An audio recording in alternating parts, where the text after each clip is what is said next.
Pharma शुरू करनी है रफ़ीउल्लाह से, ठीक है।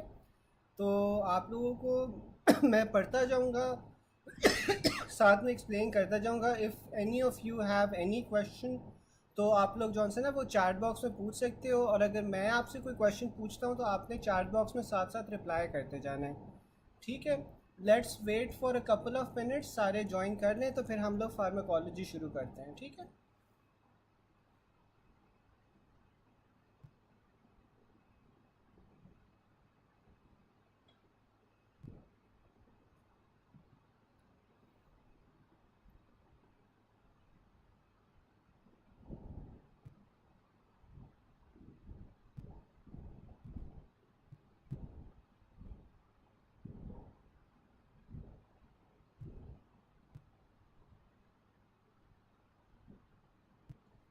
चलें जी, हम लोग शुरू करें। हमारे पास पॉइंट नंबर 395 है।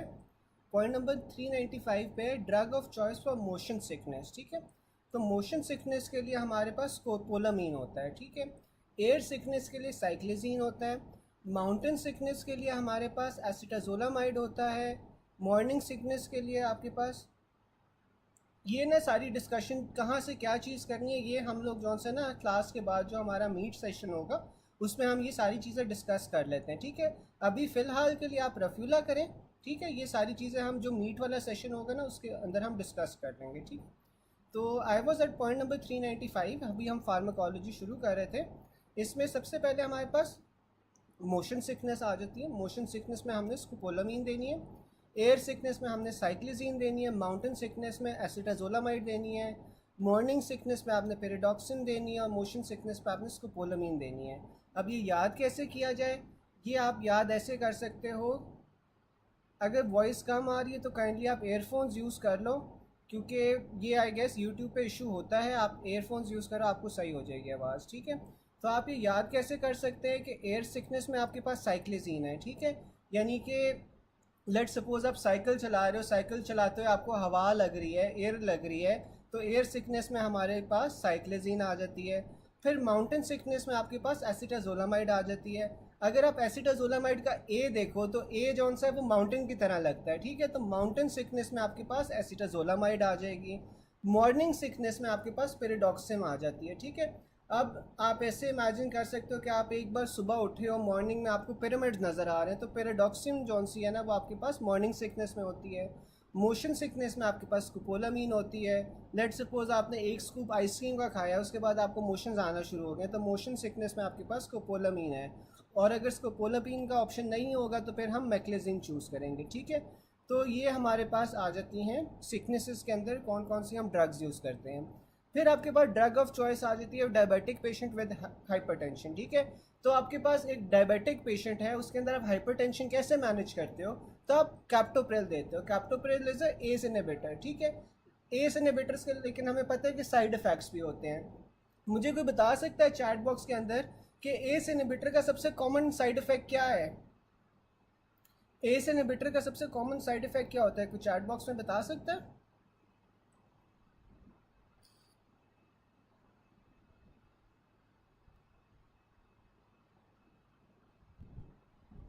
अच्छा, बिल्कुल ड्राई कफ। तो लेट्स सपोज आपको कफ हो रही है एस इनहिबिटर से, तो फिर आप एस इनहिबिटर्स की जगह क्या रिप्लेसमेंट के तौर पे दे सकते हो? डायबिटिक्स है, डायबिटिक है पेशेंट विद हाइपरटेंशन है, एस इनहिबिटर उसे नहीं सूट करे, तो फिर आप क्या दे सकते हो?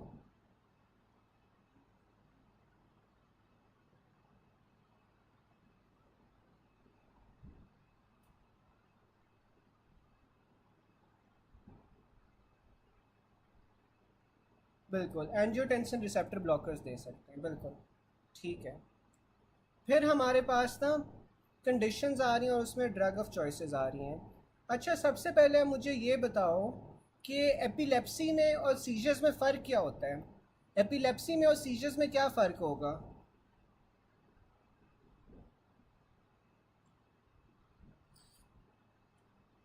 कोई बता सकता है कि एपिलेप्सी और सीजर्स में फ़र्क क्या होता है?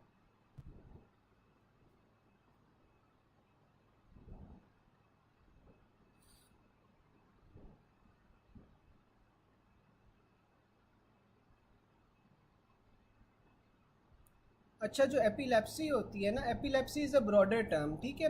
एपिलेप्सी एक ब्रॉडर टर्म है, उसकी एक छोटी टर्म सीजर्स है। अब एपिलेप्सी आपके पास बहुत सारी वजहों से हो सकती है, ठीक है।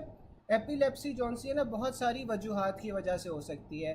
लेट सपोज एपिलेप्सी या फिट्स आप कह लो, ये आपके पास क्यों हो सकते हैं? आपके पास फीब्राइल फिट्स होते हैं, आपके पास हाइपोग्लाइसीमिक फिट्स होते हैं, हाइपोकैल्सीमिक फिट्स होते हैं। तो आपके पास बहुत सारी वजह से फिट्स या एपिलेप्सी हो सकती है। लेकिन जो सीजर्स होते हैं ना, सीजर्स में आपके पास जो कॉज होती है वो मोस्टली अननोन होती है, ठीक है। सीजर्स में आपके पास कॉज नहीं आपको पता होती, जबकि एपिलेप्सी जौन सा होता है इज़ अ ब्रॉडर टर्म, उसमें सीजर्स भी आ सकते हैं लेकिन और तरह के भी आपके पास फिट्स आ सकते हैं, ठीक है। तो ये आपके पास दोनों में फ़र्क होता है। अब आपके पास लेट सपोज एक पेशेंट आ गया है, पेशेंट फिट्स के साथ प्रेजेंट कर रहा है, तो उसमें फिर आप क्या क्या चीज़ें करवाओगे? सबसे पहले तो आप उसका वाइटल्स लोगे। वाइटल्स आप ले सकते हो, ये ना हो कि वो जो पेशेंट है वो हाइपरटेंसिव हो, ठीक है। ये ना हो कि उसे हाइपोग्लाइसीमिया हो, इस वजह से फिट्स हो रहे हो। फिर आप उसका टेम्परेचर चेक करोगे, हो सकता है कि फीब्राइल फिट्स हो रहे हो, उसका टेम्परेचर रेज्ड हो। फिर आप क्या करवाओगे? उसका सीबीसी करवाओगे और इलेक्ट्रोलाइट लेवल्स करवाओगे, ठीक है। हो सकता है किसी इन्फेक्शन की वजह से, एनसेफेलाइटिस की वजह से फिट्स हो रहे हो, तो आपने उसका सीबीसी करवा लिया।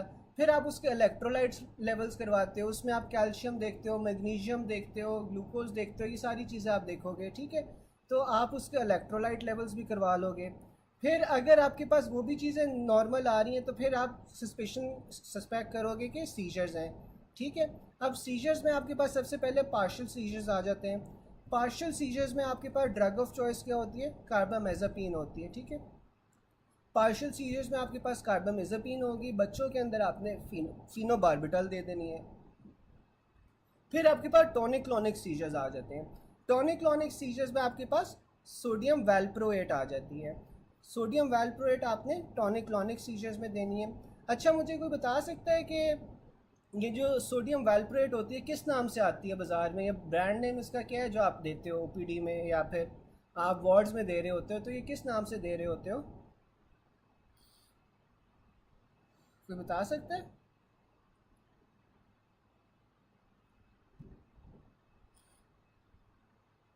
बिल्कुल, एपीवाल के नाम से दे रहे होते हैं। फिर आपके पास एब्सेंट सीजर्स आ जाते हैं।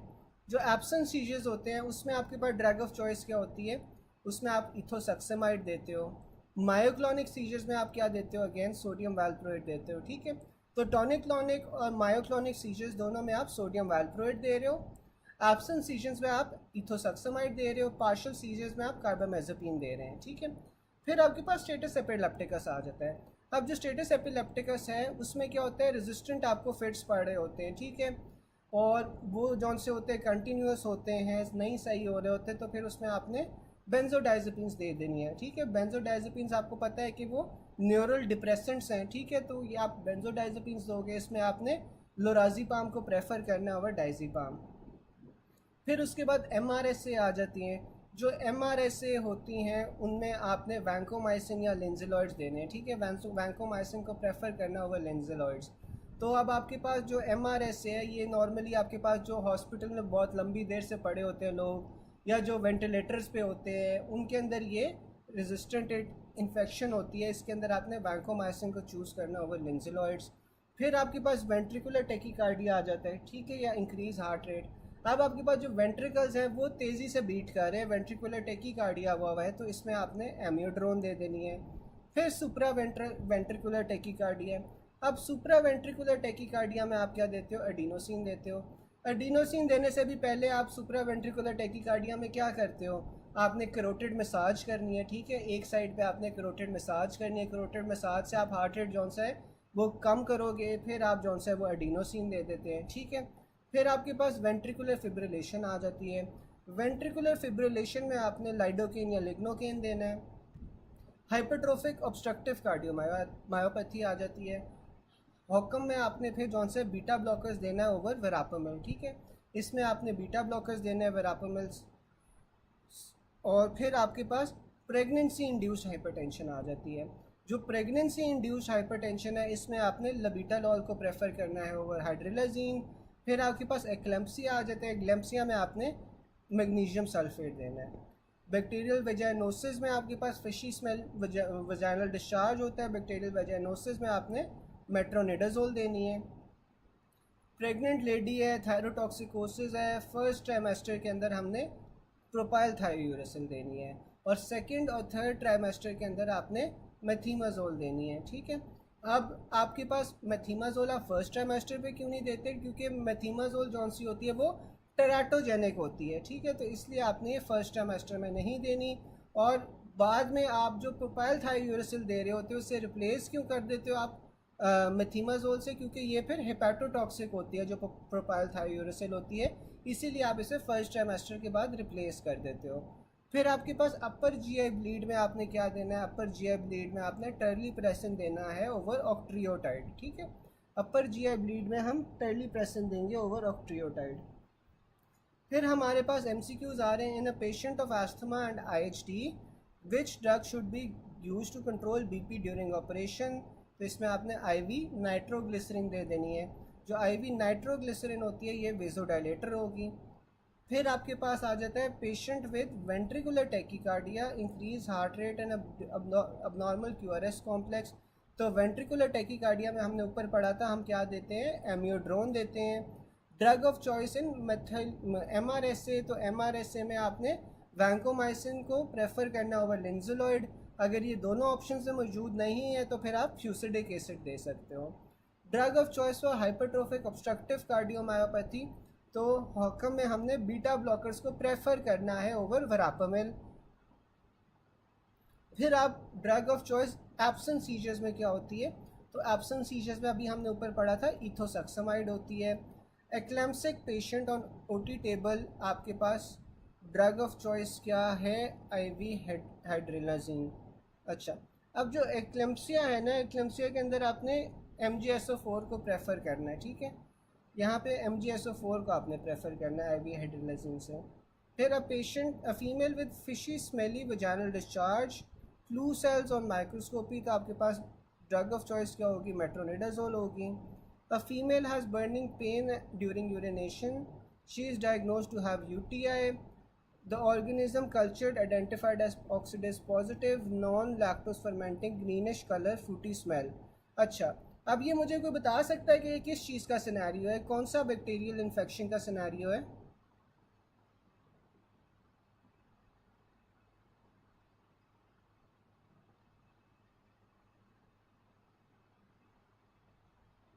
अच्छा हाँ, फॉर हाइपरटेंशन बात करें, सही है, सॉरी, फॉर हाइपरटेंशन बात करें, हाइपरटेंशन में आईवी हाइड्रोलाजीन देनी है, ठीक है, ठीक है, वो हाइपरटेंशन की बात करें इसलिए आईवी हाइड्रोलाजीन होगा। अच्छा, ये सूडोमोनास का सिनेरियो है। अच्छा, अब मुझे कोई बता सकता है कि drug of choice for Pseudomonas क्या होती है, drug of choice for Pseudomonas क्या होगी?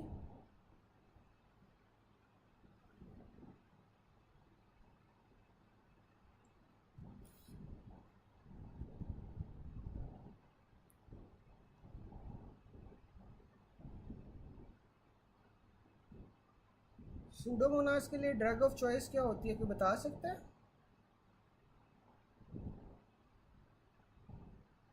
सेफ्टाजिडीन, बिल्कुल।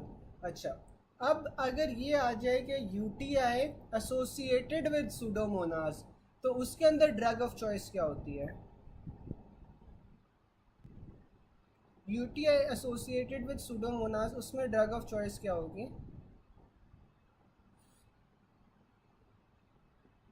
बिल्कुल, उसमें आपके पास सिप्रोफ्लॉक्सासिन आ जाएगी, ठीक है। तो यूटीआई एसोसिएटेड विद सूडोमोनास आपके पास सिप्रोफ्लॉक्सासिन है। अगर हाल ही वो सूडोमोनास का पूछ ले तो तब आपके पास सेफ्टाजिडीन है। अ 5 month pregnant lady with thyrotoxicosis, drug of choice क्या होगी, क्योंकि ये सेकेंड ट्राइमेस्टर में हो रहा है तो मेथीमाजोल होगी। Drug of choice for post MI ventricular fibrillation, तो आपके पास ये लिग्नोकेन है। Drug of choice for severe clostridium difficile infection, तो सिवियर क्लोस्ट्रीडियम डिफिसिल में आपने वैंकोमाइसिन देनी है, ठीक है, ग्रेटर देन मेट्रोनिडाजोल।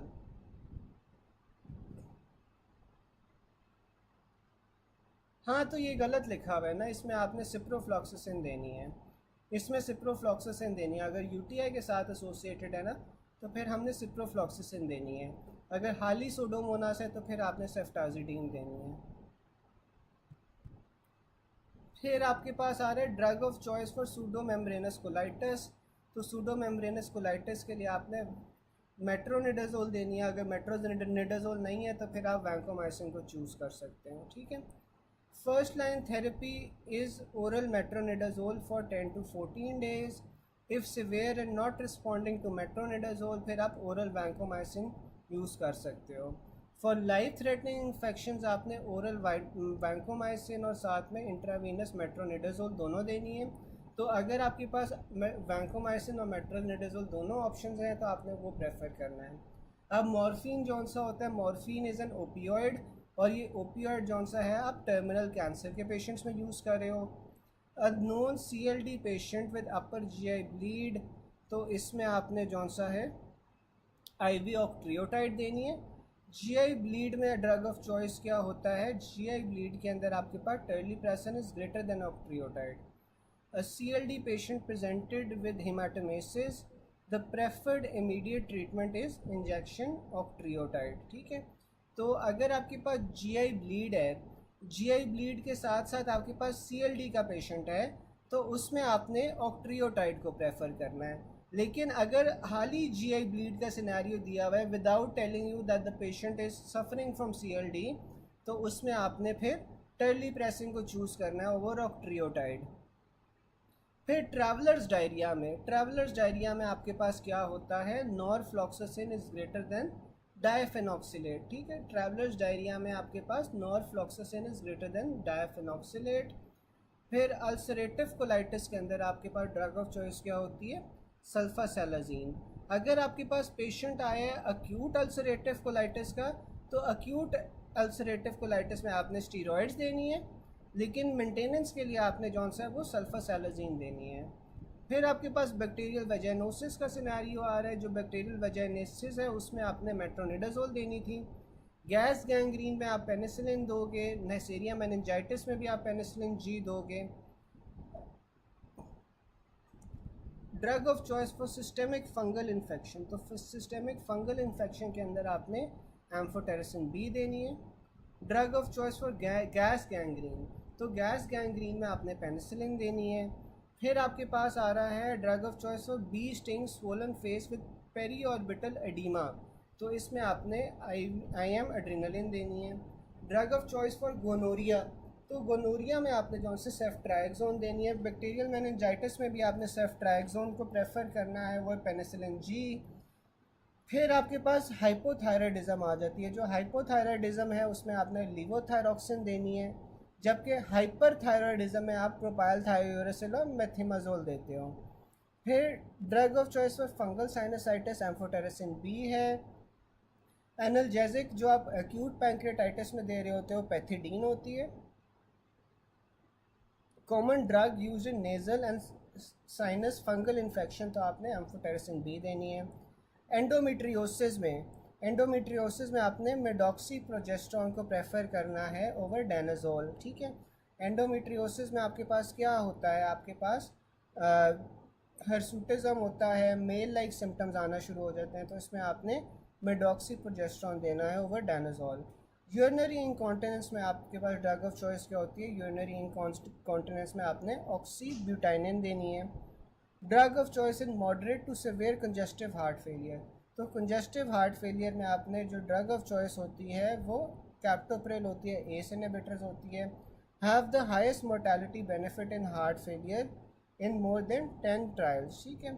फिर आपके पास ऑब्सेसिव कंपल्सिव न्यूरोसिस में जो ऑब्सेसिव कंपल्सिव डिसऑर्डर्स होते हैं उसमें आपने क्लोमिप्रामीन देनी होती है। Drug of choice for cancer breast in pre menopausal women, तो अगर आपके पास CA ब्रेस्ट होता है, CA breast in pre menopausal women में आपने टेमॉक्सीफिन देनी है which is an anti oestrogen, जबकि पोस्ट मेनोपॉजल वुमेन के अंदर आपने CA ब्रेस्ट में एनेस्ट्रोजोल देनी है which is an aromatase inhibitor, ठीक है। अब जो टेमॉक्सीफिन है is an oestrogen receptor agonist in the uterus, ठीक है। और जो टेमॉक्सीफिन है for pre menopausal women with high risk of breast cancer, तो जो आपके पास टेमॉक्सीफिन है ना, ये ईस्ट्रोजन रिसेप्टर एगनिस्ट है यूट्रस के अंदर और प्री मीनोपॉजल वुमेन के अंदर ये ब्रेस्ट कैंसर के रिस्क को बढ़ा देता है, ठीक है। जो रिलॉक्सिफिन है, रिलॉक्सिफिन आपके पास ईस्ट्रोजन रिसेप्टर एंटागोनिस्ट है एट द यूट्रस, और for post menopausal women with high risk of breast cancer, ठीक है। तो आपने जो प्री मीनोपॉजल वुमेन है जिनमें ब्रेस्ट कैंसर का हाई रिस्क है उसमें टमॉक्सिफिन देनी है, जबकि जो पोस्ट मीनोपॉजल वुमेन है जिनके अंदर ब्रेस्ट कैंसर का रिस्क है उसमें आपने रिलॉक्सिफिन देनी है। Drug of choice for hirsutism आपके पास क्या होता है, साइप्रोटेरोन एसीटेट होता है which is an anti androgen. The initial drug of choice of treatment of influenza virus, तो इन्फ्लुएंजा वायरस के लिए आपने ऑसेल्टेमिवीर देनी है, ठीक है। और drug of choice for taenia solium, taenia solium के लिए आपने प्राजिक्वेंटल देनी है। A patient with taenia solium and schistosoma infection, drug of choice क्या है, प्राजिक्वेंटल है। Tapeworm infestation, drug of choice praziquantel, taenia solium. Porkworm infection with cysticercosis आपने again प्राजिक्वेंटल देनी है, ठीक है। यहाँ तक किसी को कोई बात ना समझ आई हो या कुछ रिपीट करना हो तो आप लोग मुझे बता दो। आप लोग एक बार पढ़ लो 1 मिनट लेके, कोई चीज़ नहीं समझ आ रही, कोई चीज़ में मसला हो रहा है तो आप लोग बता दो, वो दोबारा से कर लेते हैं।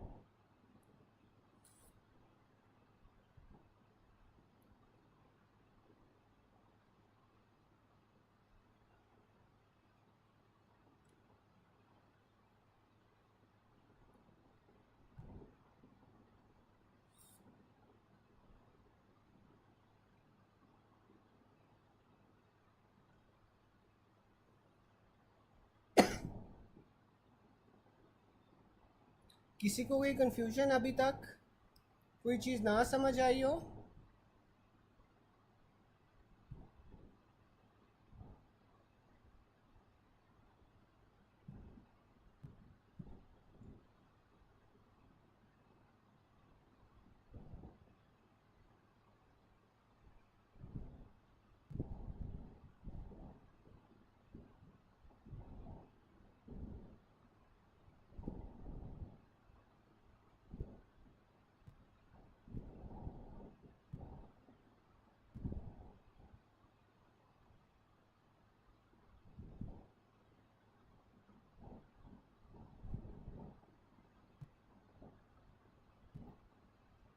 यार ये जो आपके पास ऑब्सेसिव कंपल्सिव डिसऑर्डर्स होते हैं या ऑब्सेसिव कंपल्सिव न्यूरोसिस होता है, इसमें आपके पास क्या होता है, जो आपके पास ओसीडी आप कहते हो कि हो रहा है, इसमें क्या होता है कि आप जौन सा होता है ये मेंटल हेल्थ कंडीशन है जहाँ पे आपको अनवांटेड या परसिस्टेंट थॉट्स या ऑब्सेशंस होते हैं विद बिहेवियर्स, ठीक है। जैसे अब आपको होता है कि ये चीज़ यहाँ पे पड़ी हुई है तो यहाँ पे क्यों पड़ी हुई है, ठीक है। कोई भी चीज़ आउट ऑफ प्लेस हो तो आपको वो इरिटेट करना शुरू हो जाती है, ठीक है। तो ये आपके पास OCPs या ऑब्सेसिव कंपल्सिव डिसऑर्डर्स होते हैं, ठीक है। और ये आपको रोज़मर्रा की ज़िंदगी में आपके पास इरिटेशन कॉज करते हैं, ठीक है। और इसमें फेयर ऑफ कंटामिनेशन होता है, जिस तरह जर्म्स या डर्ट की वजह से, और इस तरह की चीज़ें होती हैं, ठीक है। तो इसमें आपने जौन सा है एक से, हाँ, ये आपके पास जौन सा ना ऑब्सेसिव कंपल्सिव डिसऑर्डर्स होते हैं, ठीक है।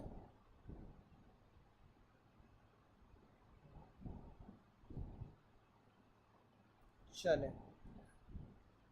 अब OCPs के अंदर आपने जौन सा है वो क्लोमिप्रामीन देनी है, ठीक है। दूसरा आपके पास सेफ्टाजिडीन और सेफ्ट्राइक्सोन। अब जो आपके पास सूडोमोनाज होता है ना, सूडोमोनाज के अंदर आपके पास जो ड्रग ऑफ चॉइस होती है वो सेफ्टाजिडीन होती है, ठीक है। सूडोमोनाज के अंदर आपके पास ड्रग ऑफ चॉइस सेफ्टाजिडीन होती है, लेकिन अगर आपके पास UTI आ जाए एसोसिएटेड विद सूडोमोनाज तो उसके अंदर आपने जौन सा है वो सेफ्ट्राइक्सोन देनी होती है, नहीं सॉरी सिप्रोफ्लॉक्सिसिन देनी होती है, सेफ्ट्राइक्सोन तो देनी नहीं होती, सिप्रोफ्लॉक्सिसिन देनी होती है UTI एसोसिएटेड विद सूडोमोनास। और सेफ्टाजिडीन जौन सी होती है वो आप देते हो ओनली फॉर सूडोमोनास, या ड्रग ऑफ चॉइस होती है सूडोमोनास के लिए, ठीक है। डॉक्टर बख्तावर, डॉक्टर तारिक, समझ आ गया?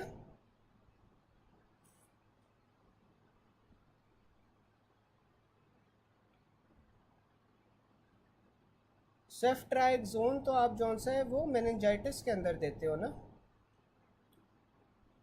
साथ में गोनोरिया में देते हो, ठीक है। चलें, अब ना मैं आपसे थोड़े से क्वेश्चंस पूछ रहा हूँ, आप लोगों ने जौन सा ना उसका आंसर करते जाना है। सबसे पहले मुझे ये बताएं कि आपके पास पेशेंट आया है फंगल साइनोसाइटिस के साथ, तो फंगल साइनोसाइटिस के अंदर आप कौन सी मेडिसिन दोगे?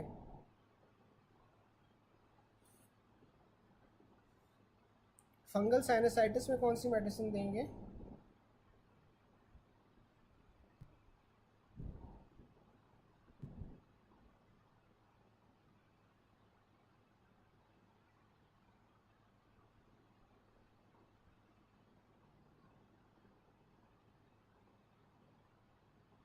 एम्फोटेरिसिन बी, बिल्कुल। चलें, उसके बाद आपके पास पेशेंट आए इन्फ्लुएंज़ा वायरस के साथ, तो इन्फ्लुएंज़ा वायरस के अंदर आप कौन सी मेडिसिन दोगे?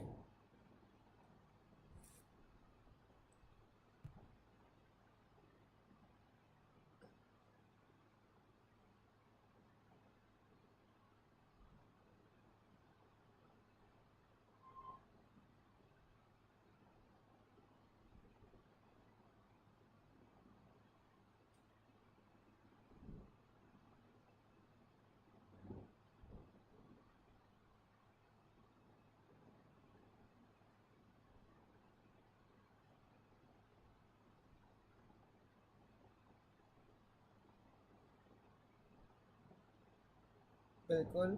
फिर आपके पास आ जाता है अक्यूट पैंक्रियाटाइटिस के अंदर आप एनाल्जेसिक कौन सा दोगे? अक्यूट पैंक्रियाटाइटिस में आप दर्द के लिए क्या दोगे?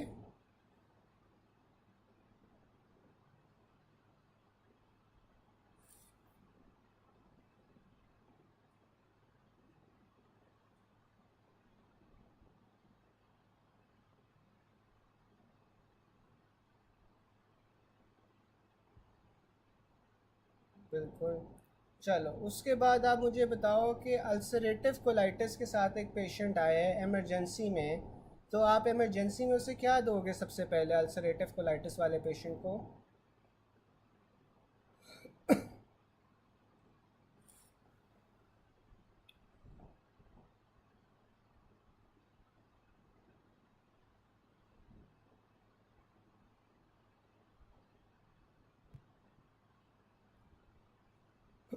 बिल्कुल, स्टीरॉइड्स दोगे। और फिर मेंटेनेंस थेरेपी में आप जौन सा है सल्फासेलेजीन देते हो। फिर आपके पास आ जाता है effect of drug on a body, तो आपके पास जो ड्रग का इफ़ेक्ट होता है बॉडी के ऊपर, उससे आप कहते हैं फार्माकोडायनामिक्स, ठीक है।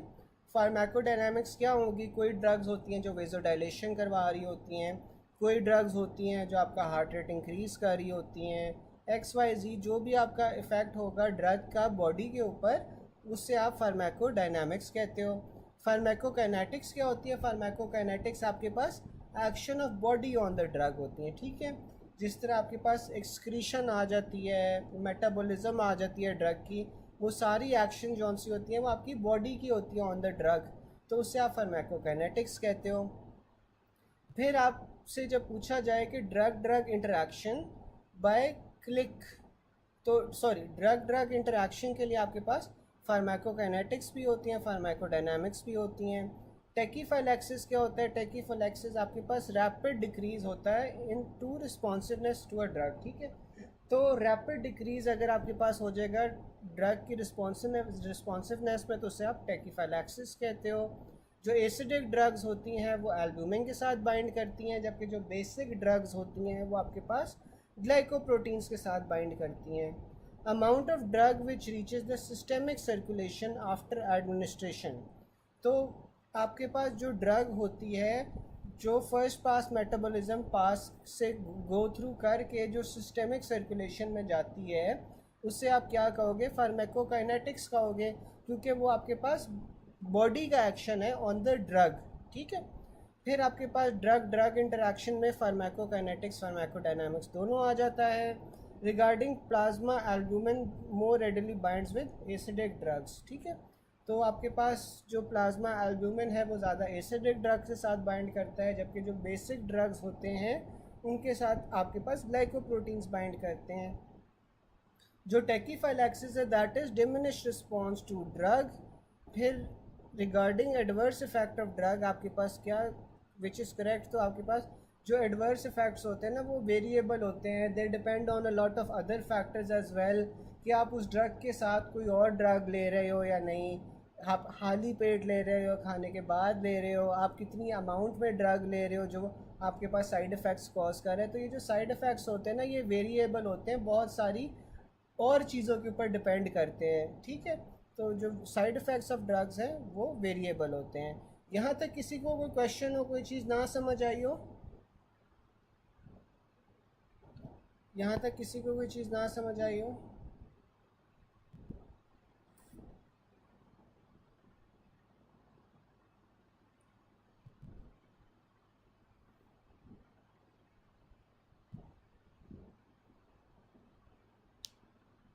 बिल्कुल, बायो अवेलेबिलिटी जो है ना वो फर्स्ट पास इफेक्ट के बाद होता है, यानी कि द अमाउंट ऑफ ड्रग जो आपके पास सिस्टेमिक सर्कुलेशन में पहुंच रही होती है ना उससे आप बायो अवेलेबिलिटी कहते हैं, क्योंकि जाहिर है जितनी आप ड्रग लोगे उतनी तो नहीं पहुंचेगी आपके पास सिस्टेमिक सर्कुलेशन में, ठीक है।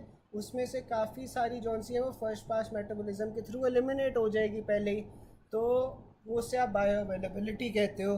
और किस रूट के अंदर आपके पास हाईएस्ट बायो अवेलेबिलिटी होगी, तो बता सकते हैं कि किस रूट से अगर आप ड्रग दोगे तो आपके पास हाईएस्ट बायो अवेलेबिलिटी होती है?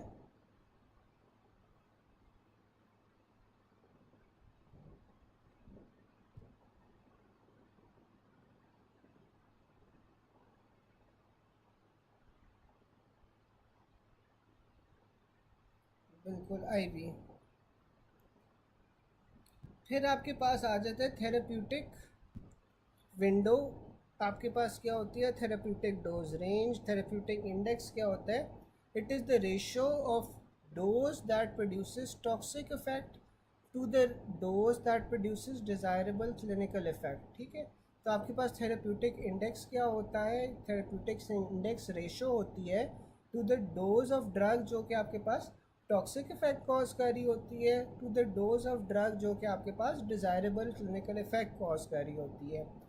ग्रेटर द थेरेप्यूटिक इंडेक्स उतनी ही ज़्यादा आपके पास सेफ्टी होगी ऑफ द ड्रग, ठीक है, क्योंकि आपके पास आपको ज़्यादा कॉन्सेंट्रेशन चाहिए होगी उस ड्रग की टू कॉज हार्मफुल इफ़ेक्ट्स, ठीक है। तो आपके पास जितनी ज़्यादा थेरेप्यूटिक इंडेक्स होगा उतनी ज़्यादा सेफ्टी होगी ड्रग की। It also comes as BCQ as safety margin of drug. तो सेफ्टी मार्जिन भी जौन सा होता है ना उसे थेरेप्यूटिक इंडेक्स ही कहते हैं। फिर आपके पास आ जाती है थेरेप्यूटिक विंडो। जो थेरेप्यूटिक विंडो होती है that is the range between the minimal clinical effect and the maximal toxic effect, ठीक है। तो जो थेरेप्यूटिक विंडो है वो बेसिकली क्या है? विंडो आपके पास रेंज है between the minimal clinical effect, ठीक है, जो आपके पास मिनिमम डोज के ऊपर क्लिनिकल इफेक्ट हो रहा है और मैक्सिमम डोज के ऊपर जो टॉक्सिक इफेक्ट हो रहा है उसके दरमियान में रेंज को आप थेरेप्यूटिक विंडो कहते हो। जो पोटेंसी होती है वो क्या होती है? It refers to the concentration और dose of drug required to produce 50% of the drug's maximal effect, ठीक है। तो जो आपके पास पोटेंसी होती है वो आपके पास क्या होती है? कॉन्सेंट्रेशन या डोज जिसके ऊपर आपके पास 50% ऑफ द ड्रग का मैक्सिमम इफेक्ट होता है। फिर आपके पास एफिकेसी आ जाती है। Efficacy refers to the maximum response produce by a drug, ठीक है। तो efficacy is the maximum response produced by a drug. It is the Emax achieved by the drug, ठीक है। तो जो आपके पास मैक्सिमम रिस्पॉन्स हो रहा होता है किसी भी ड्रग का उससे आप एफिकेसी कहते हो। और ये आप ई मैक्स से देख रहे होते हो, ई से एफिकेसी है, ई से ई मैक्स है। और जो प्रो बैंड है that is the first person coming to doctor in the affected family, ठीक है। जो प्रो बैंड होता है अफेक्टेड फैमिली में जो पहला बंदा डॉक्टर को देखता है उसे आप प्रो बैंड कहते हो। फिर आ गया सेफ्टी मार्जिन ऑफ ड्रग। तो सेफ्टी मार्जिन ऑफ ड्रग में आपके पास क्या आ रहा था?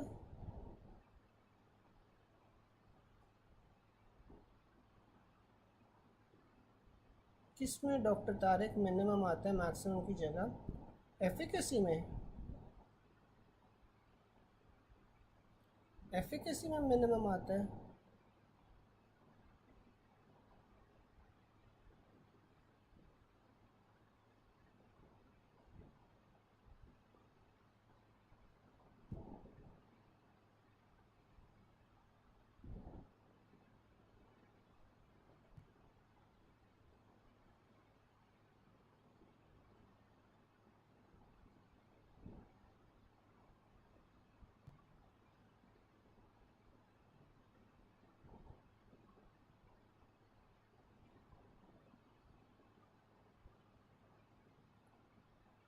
विंडो में आप कह रहे हो?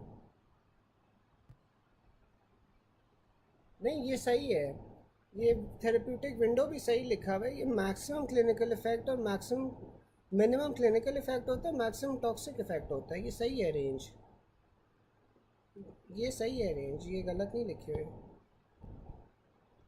फिर आपके पास ना है minimum absorption of drug from its site of absorption for its desirable effect occurs if drug used for local action. ठीक है, तो आपके पास जो मिनिमम absorption हो रही होती है किसी भी ड्रग की from its site of absorption for its desirable effect to occur, आपने वो क्या होता है drug use for local action. फिर regarding acetaminophen most likely is therapeutic window, इसकी जो एसिटामाइनोफिन होती है वो कम होती है than aspirin. Therapeutic dose of a drug for a particular condition is determined by the potency. Better study of a drug can be done by knowing the plasma half-life.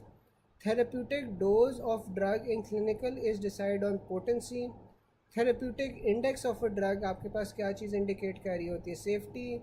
Maximum bio availability of drug आपके पास उसने sublingual लिखा हुआ है, लेकिन इसमें आपने ivy को prefer करना है over sublingual. Which of the following types of drug will have the maximum oral bioavailability? तो जो मैक्सिमम ओरल बायो अवेलेबिलिटी होती है वो largely hydrophobic yet soluble in aqueous solution वाले ड्रग्स की आपके पास हाईएस्ट ओरल बायो अवेलेबिलिटी होती है। Steep curve in dose response shows potency. The E max achieve by a drug is the measure of its efficacy. ठीक है, तो E max जो सा होता है वो एफिकेसी होती है। जो आप क्लिनिक में देख रहे होते हो थेरेप्यूटिक डोज डिसाइड करने के लिए, वो आप पोटेंसी पर डिसाइड कर रहे होते हो। फिर आपके पास थेरेप्यूटिक इंडेक्स जो सा होता है वो सेफ्टी बता रही होती है। ओरल बायो अवेलेबिलिटी आपके पास लार्जली हाइड्रोफोबिक येट एक्वस इन सॉल्युबल सॉल्यूशंस के आपके पास जो सा है मैक्सिमम ओरल बायो अवेलेबिलिटी होगी। ठीक है, फिर आपके पास अगला पॉइंट आ जाता है farmer organophosphate poisoning what should be given. तो ऑर्गेनोफॉस्फेट पॉइजनिंग में आपने एट्रोपिन देनी है, atropine is greater than pralidoxime. Acetaminophen में आपने जौन सा होता है एंटीडोट एन-एसिटाइलसिस्टीन देनी है। बेंजोडाइजेपिन्स में आपने फ्लूमाज़ोनिल देनी है। हेपरिन में प्रोटामीन सल्फेट देनी है। ओपियोइड्स के अंदर आप नैलोक्सोन देते हो। वॉरफ्रिन में आपके पास विटामिन के आ जाता है, फ्रेश फ्रोजन प्लाज्मा आ जाता है। जो इमीडिएट आप देते हो इमीडिएटली आपने फ्रेश फ्रोजन प्लाज्मा देना है, क्योंकि इसका जो सा एक्शन है वो तेज़ होता है, और जो विटामिन के होता है उसका डिलेड इफ़ेक्ट होता है।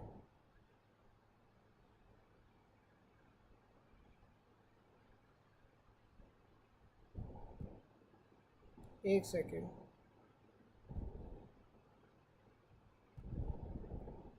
हाँ, जो एफिकेसी होती है, एफिकेसी बिल्कुल आपके पास मैक्सिमम इफेक्ट ही होता है या मैक्सिमम रिस्पॉन्स होता है प्रोड्यूस बाय अ ड्रग। ठीक है, maximum effect produce by a drug, जो आपके पास मैक्सिमम बायो अवेलेबिलिटी होती है।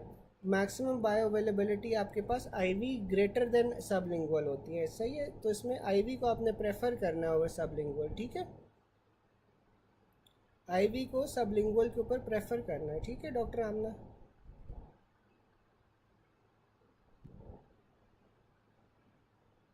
यार यहाँ तक सबको समझ आ रहा है? यहाँ तक सब मेरे साथ हैं? किसी को कोई क्वेश्चन तो नहीं है?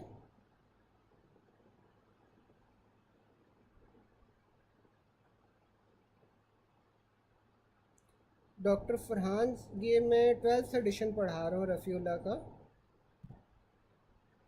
बाकी सब बाकी सबको समझ आ रहा है? फिर मैं आगे चलूँ, यहाँ तक किसी को कोई क्वेश्चन तो नहीं है?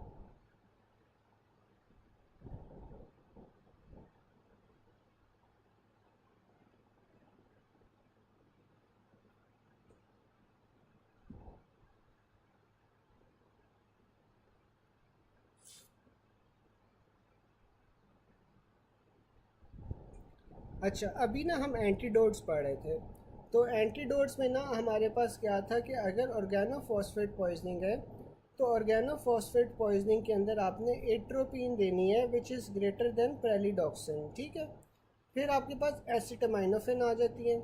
जो एसिटामाइनोफिन है वो उसमें आपने जो एंटीडोट देना है एसिटामाइनोफिन में आपने एन-एसिटाइलसिस्टीन देनी है। बेंजोडाइज़ेपिन्स में आपने जो एंटीडोट है वो फ्लूमाज़ानिल देना है। हेपरिन में आपने प्रोटामीन सल्फेट देना है। ओपियोइड्स में नालक्सोन दोगे। वॉरफरिन की अगर टॉक्सिसिटी हो जाए तो आपके पास ब्लीडिंग होना शुरू हो जाती है ना, क्योंकि वॉरफरिन एंटीकोगुलेंट है। चले कल से ना मैं 13th एडिशन करता हूँ, देखता हूँ। अभी आप पढ़ लो, कल से हम इसका कोई सॉल्व कर लेते हैं, ठीक है? कल से हम कर लेते हैं, अभी आप इससे कर लो काम, ठीक है?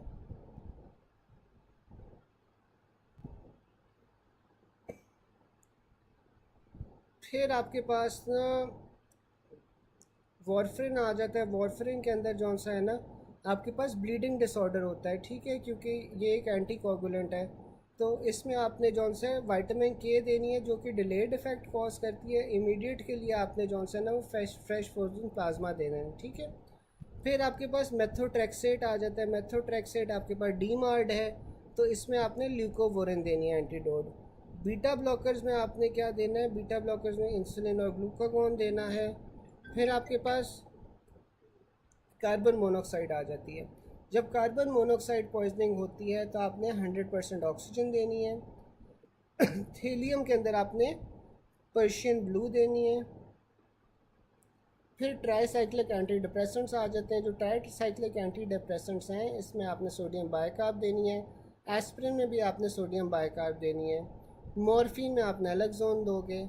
जो फ्लूमाज़ानिल होती है, फ्लूमाज़ानिल आप किस में दे रहे थे? किसी को याद है फ्लूमाज़ानिल किसका एंटीडोट था?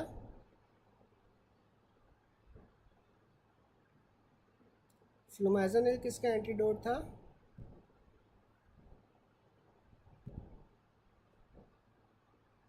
बिल्कुल बेंजोडाइज़ेपिन्स का। आपने देखा होगा कि लोग बेंजोडाइज़ेपिन या स्लीपिंग पिल्स लेके आ जाते हैं, जिसके बाद उन्हें एक्सेसिवली नींद आ रही होती है।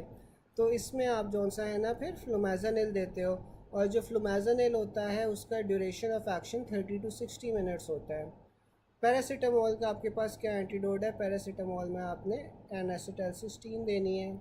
वॉरफरिन में हमने पढ़ा था कि एफ एफ पीज़ और विटामिन के देते हो। जो एफ एफ पीज़ है वो इमीडिएट होगा उसका इफ़ेक्ट, जबकि जो विटामिन के है उसका डिलेड इफ़ेक्ट होगा।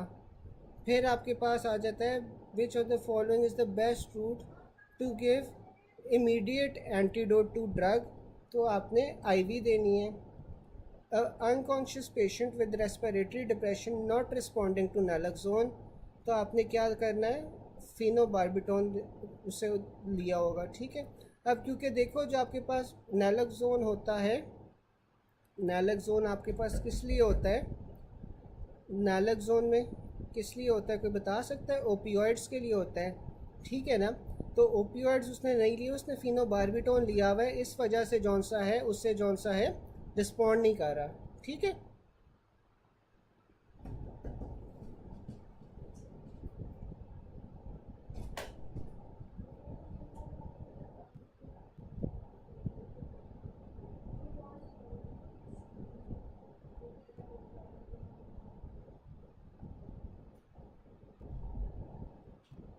गाइस मैं ज़रा 1 सेकंड आ रहा हूँ, मुझे ज़रा 1 मिनट देना, मैं आता हूँ।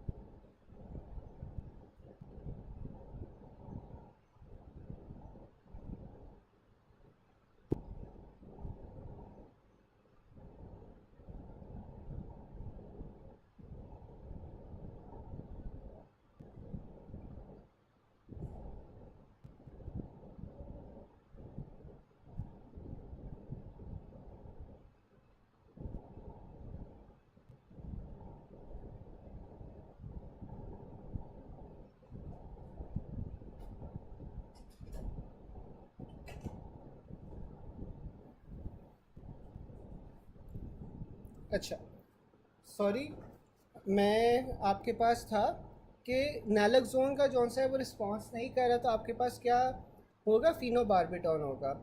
Important adverse effect of protamine क्या होता है? प्रोटामीन से आपके पास हाइपरटेंशन होती है। अब प्रोटामीन सल्फेट जौन सा हम किसके लिए दे रहे थे? हेपरिन की ओवरडोज में दे रहे थे, ठीक है?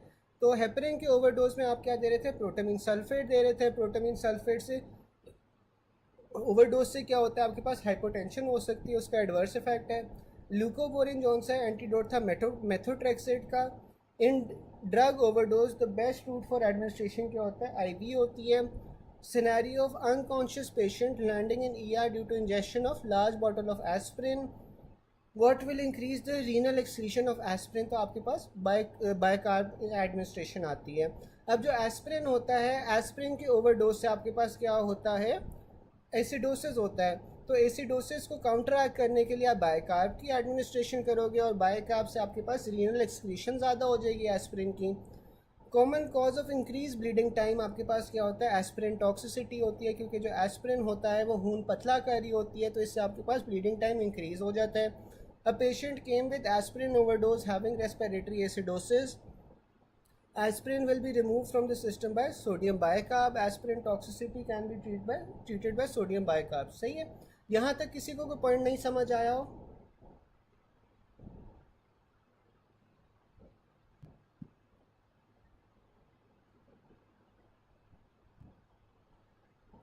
यहाँ तक किसी को कोई बात ना समझ आई हो?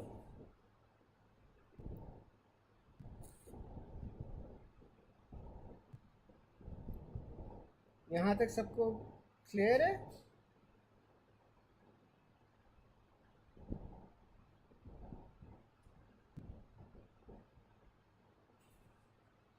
यहाँ तक सबको क्लियर है?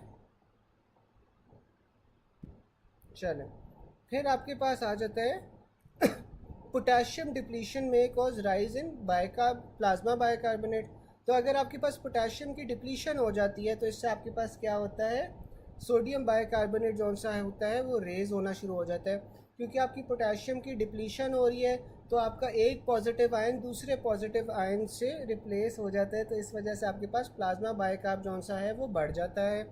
In a person taking carbonic anhydrase inhibitors for 4 weeks what changes will occur, तो आपके पास अगर एक बंदा है वो कार्बोनिक एनहाइड्रेज इनहिबिटर्स ले रहा है, तो आपके पास बाइकार्ब जौन से होते हैं वो आपके पास ब्लड के अंदर कम हो जाते हैं। आर्सेनिक पॉइजनिंग, आपने सॉइल कहाँ से लेनी है, ग्रेवयार्ड में आप कहीं से भी ले सकते हो, ठीक है। फिर आपके पास आ जाता है एस्प्रिन का ओवरडोज। अब जो एस्प्रिन का ओवरडोज है वो यहाँ पे बता रहा है कि वो अल्कलोसिस करवाता है। पहले हमने पढ़ा था कि वो एसिडोसिस करवा रहा था, कि अभी हम देख लेते हैं। अब जो एस्प्रिन का मैकेनिज्म ऑफ एक्शन होता है ना, वो क्या होता है कि इरिवर्सिबली इनहिबिट करता है कॉक्स 1 और कॉक्स 2 को, ठीक है। अब जो एस्प्रिन है वो इरिवर्सिबली कॉक्स 1 और कॉक्स 2 को इनहिबिट करेगा, और इससे आपके पास जो थ्रोम्बोक्सिन A2 है ना, उसकी प्रोडक्शन भी जौन सी है वो इनहिबिट हो जाती है। Aspirin toxicity initially causes respiratory alkalosis, पहले वो रेस्पिरेटरी एल्कलोसिस करवाता है, फिर वो मेटाबॉलिक एसिडोसिस करवाएगा लीडिंग टू कोमा, ठीक है। If both coma and alkalosis are in option, तो आपने एल्कलोसिस को प्रेफर करना है, क्योंकि पहले वो जौन सा है वो रेस्पिरेटरी एल्कलोसिस करवा रहा होता है, बाद में वो जौन सा है मेटाबॉलिक एसिडोसिस और कोमा करवाता है, तो इसमें आपने पहले एल्कलोसिस को प्रेफर करना है। Aspirin inhibits platelet aggregation by inhibiting cyclooxygenase and inhibiting thromboxane production.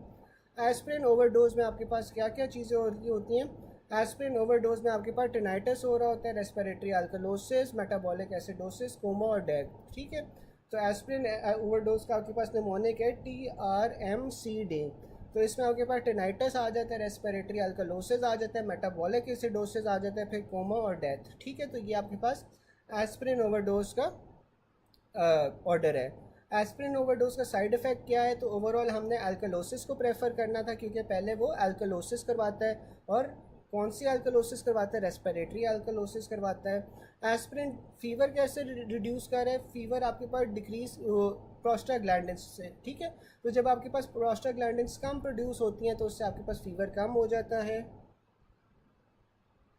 फिर आपके पास आ जाती है रिगार्डिंग एस्प्रिन, तो एस्प्रिन जो सा होता है वो कॉक्स 1 और कॉक्स 2 को इनहिबिट कर रहा होता है, कॉक्स 1 और कॉक्स 2 को इनहिबिट करके आपके पास थ्रोम्बोक्सिन A2 की जो प्रोडक्शन है उसे कम कर रहा होता है।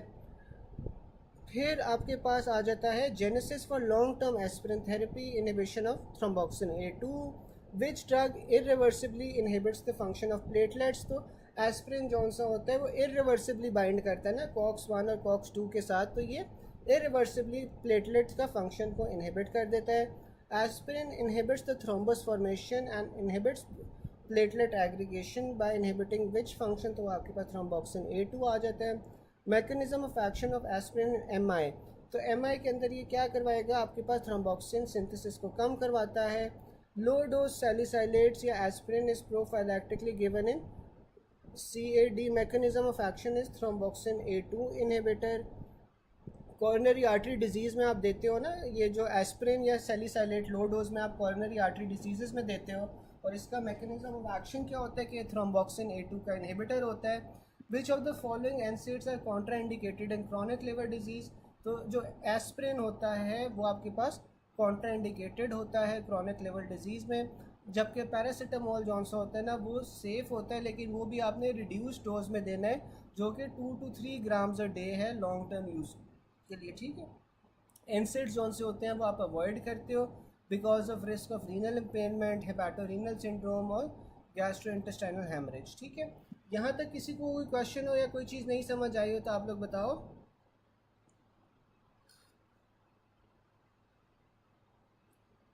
यहाँ तक किसी को कोई चीज़ ना समझ आई हो?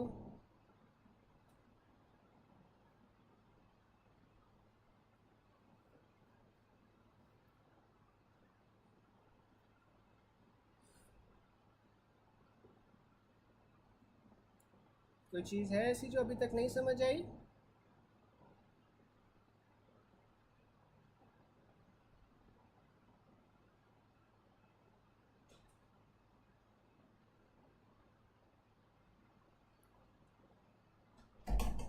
यार अभी तो हमारी 7 बजे तक क्लास है ना, तो हम 6:30 तक पढ़ते हैं, फिर आधा घंटा जौन सा है ना हम उस पर डिस्कशन कर लेंगे, ठीक है। तो 6:30 तक हम पढ़ते हैं, ठीक है। आहिस्ता आहिस्ता आप लोगों ने ना अपना स्टेमिना बढ़ाना है पढ़ाई का। किसी को कोई चीज़ है जो ना समझ आई हो अभी तक?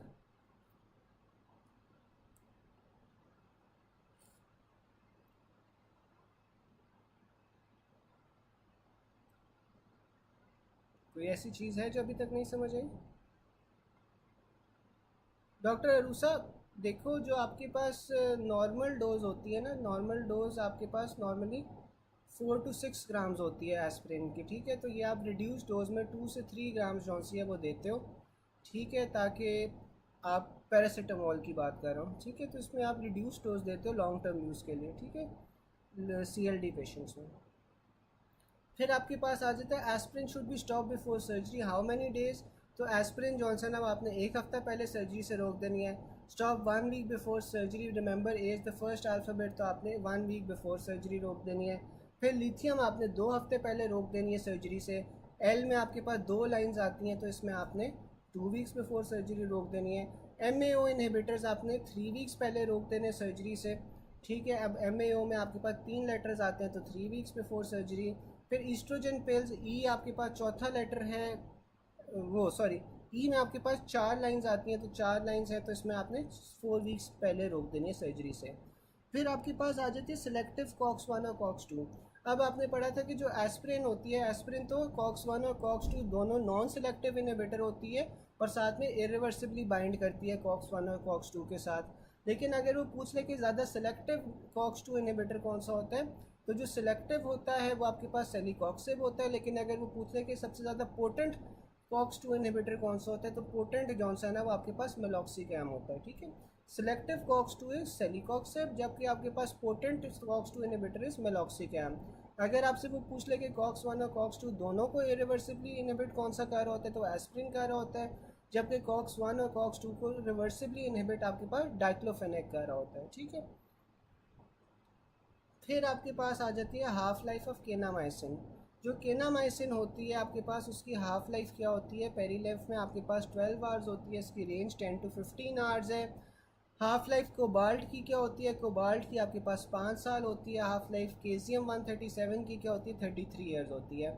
यह आप लोगों ने रट्टा ही लगाना है। केनामाइसिन की 12 आवर्स है, कोबाल्ट की आपके पास 5 ईयर्स है, उसके बाद केजियम 137 की 33 ईयर्स है। प्रोपोफॉल जो आप एनेस्थीसिया में दे रहे होते हो उसकी 4 to 7 आवर्स होती है। और जो प्लाज्मा हाफ लाइफ होती है वो रीनल क्लियरेंस पर डिपेंड करती है, ठीक है। तो अगर किसी ड्रग की आपके पास रीनल क्लियरेंस कम होगी तो उसकी हाफ लाइफ जौन सी है वो ज़्यादा हो जाएगी, ठीक है, क्योंकि वो किडनी से एक्सक्रीट ही नहीं हो रहा, जब एक्सक्रीट नहीं होगा, ब्लड में ज़्यादा देर रहेगा तो उसकी हाफ लाइफ फिर ज़्यादा हो जाएगी। फिर आपके पास आ जाता है जो थायजाइड डायोरेटिक्स होते हैं। अब जो थायजाइड डायोरेटिक्स होते हैं ये आपके पास डिस्टल ट्यूब्यूल के ऊपर एक्ट कर रहे होते हैं। जब कार्बोनिक एनहाइड्रेज इनहिबिटर्स होते हैं जैसे कि एसेटाजोलामाइड, वो आपके पास प्रॉक्सिमल कॉन्वोलेटेड ट्यूब्यूल पे एक्ट कर रहे होते हैं। लूप डायोरेटिक्स जैसे कि फिरोजामाइड आ जाते हैं। फिरोजामाइड आपके पास कौन सा होता है, ये लूप डायोरेटिक्स आपके पास thick ascending loop of Henle पे एक्ट कर रहे होते हैं। अच्छा, thick ascending loop of Henle पे कहाँ पे एक्ट कर रहे होते हैं लूप डायोरेटिक्स, ये कोई बता सकते हैं? किस आयन चैनल के ऊपर एक्ट कर रहे होते हैं?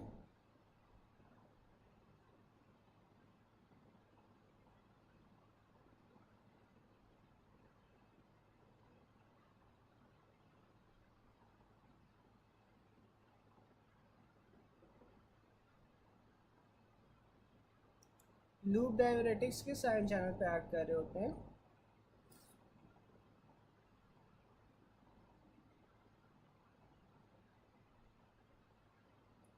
ये ना सोडियम पोटेशियम 2 क्लोराइड चैनल्स के ऊपर एक्ट कर रहे होते हैं, ठीक है। फिर आपके पास थायजाइड डायोरेटिक्स आ जाते हैं। जो थायजाइड डायोरेटिक्स होते हैं वो अर्ली डिस्टल ट्यूब्यूल्स पे आ जाते हैं। जो पोटेशियम स्पेयरिंग डायोरेटिक्स है, पोटेशियम स्पेयरिंग डायोरेटिक्स आपके पास कलेक्टिंग डक्ट्स पे आते हैं। जो ऑस्मोटिक डायोरेटिक्स हैं वो अगेन आपके पास पीसीटी पे आते हैं, ठीक है। अब मुझे कोई बता सकता है कि जो आपके पास ऑस्मोटिक डायोरेटिक्स होते हैं इसकी कोई एग्जांपल बता सकता है कोई कि क्या होता है?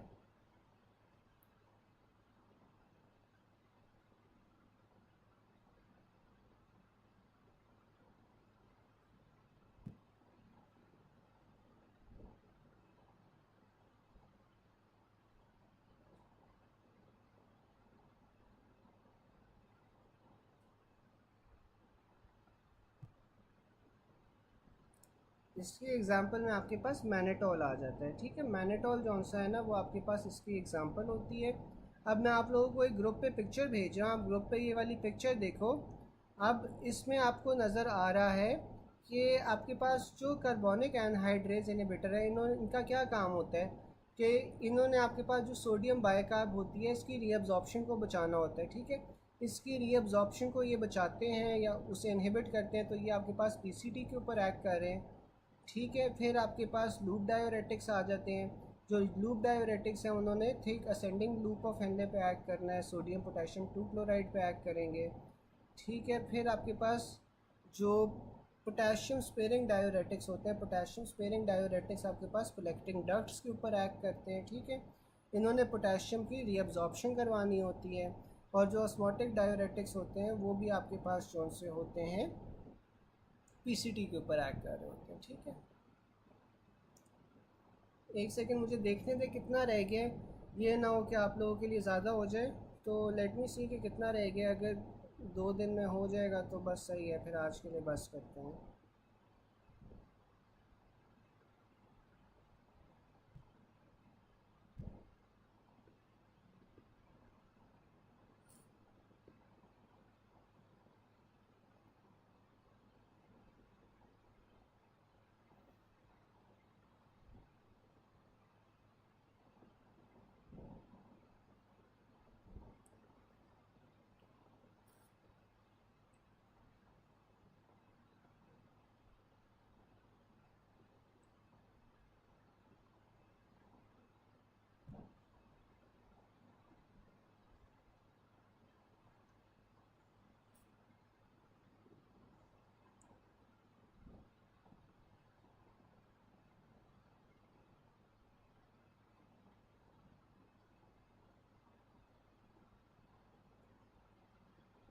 थोड़ा सा ना और कर लेते हैं, ठीक है। अब आपके पास थायजाइड डायोरेटिक्स कौन सा होते हैं, क्या करवा रहे होते हैं? आप जो थायजाइड डायोरेटिक्स है ये हाइपोकलीमिया करवा रहे होते हैं। बेसिकली आपके पास जितने भी डायोरेटिक्स है ना, सारे डायोरेटिक्स आपके पास हाइपोकलीमिया करवाते हैं, सिवाय आपके पास जो पोटेशियम स्पेयरिंग डायोरेटिक्स होते हैं, ठीक है। जो पोटेशियम स्पेयरिंग डायोरेटिक्स होते हैं उनका क्या काम होता है कि वो पोटेशियम की रीअब्जॉर्प्शन करवाते हैं। तो जो पोटेशियम स्पेयरिंग डायोरेटिक्स है ना वो हाइपरकलीमिया करवाते हैं। उसके अलावा जितने भी आपके पास डायोरेटिक्स होंगे वो सारे हाइपोकलीमिया करवाएंगे, पोटेशियम को निकालेंगे बॉडी से। तो यही वो बता रहा है कि जो थायजाइड और लूप डायोरेटिक्स है वो हाइपोकलीमिया भी करवाते हैं, हाइपोनेट्रीमिया भी करवाते हैं। क्योंकि डायोरेटिक्स है, इन्होंने सोडियम को निकालना, सोडियम के पीछे पीछे आपका पानी भी जौन सा है वो निकलता है, ठीक है। जो पोटेशियम स्पेयरिंग डायोरेटिक्स है वो हाइपरकलीमिया करवाएंगे। फिर जो थायजाइड डायोरेटिक्स है, थायजाइड डायोरेटिक्स आपके पास क्या चीज़ कॉज कर रहे हैं, हाइपोकलीमिया, हाइपर यूरेसीमिया और हाइपर कैल्सीमिया, ठीक है। जो थायजाइड डायोरेटिक्स हैं इनमें आपके पास क्या ऑर्डर आ रहा है, हाइपोकलीमिया, हाइपर यूरेसीमिया और हाइपर कैल्सीमिया। इसका ऑर्डर किसी को याद है थायजाइड डायोरेटिक्स का? इसमें एक और चीज़ भी आती है, अगर कोई बता सके, कोई बता सके कि थायजाइड डायोरेटिक्स क्या क्या चीज़ें करवाते हैं, इसका किसी को ऑर्डर याद है?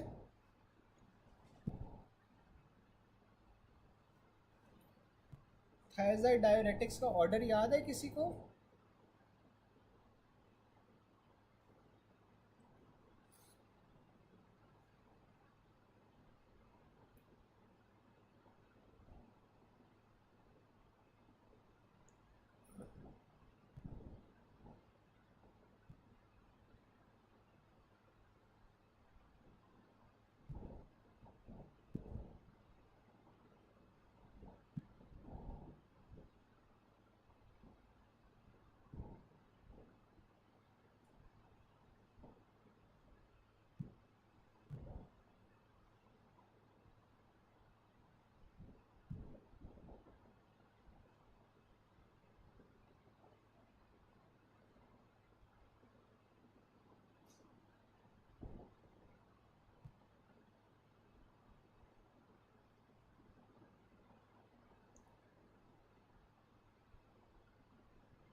जो थायजाइड डायोरेटिक्स का सीक्वेंस है ना वो आपका है hypokalaemia, greater than hyperglycaemia, greater than hyperlipidaemia, greater than hyperuricaemia, greater than hypercalcaemia, ठीक है। तो ये आप लोगों के पास ऑर्डर आ जाता है, ये मैं आपको ग्रुप में भी ऑर्डर सेंड कर रहा हूँ, ये आप एक बार देख लो,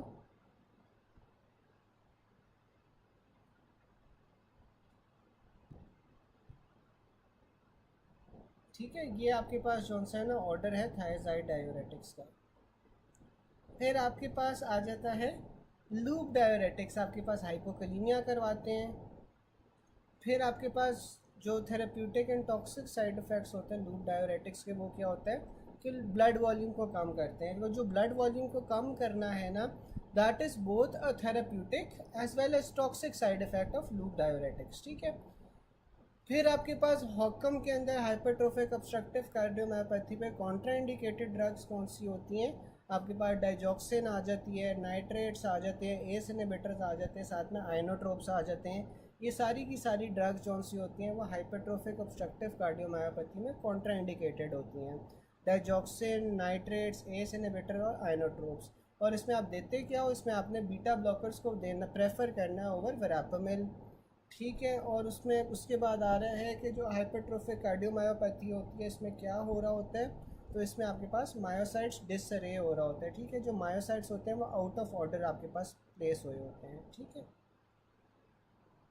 तो आज के लिए हम इतना ही करते हैं, ठीक है। फिर बाकी जॉनसन हम कल कर लेंगे। मैं आप लोगों को मीट का लिंक शेयर कर रहा हूँ, मीट पे हम लोग डिस्कस कर लेते हैं जो चीज़ें आप लोगों को नहीं समझ आई, या और इसके अलावा जो भी आपके पास क्वेश्चंस हैं वो हम मीट के ऊपर ना डिस्कस कर लेते हैं। आज इतना ही है, आप सैचुरेट ना हो, आप एक बार अच्छी तरह रफ़ीला पढ़ लो, तो फिर हम जॉनसन बाकी फिर कल कर लेंगे, ठीक है। चलें।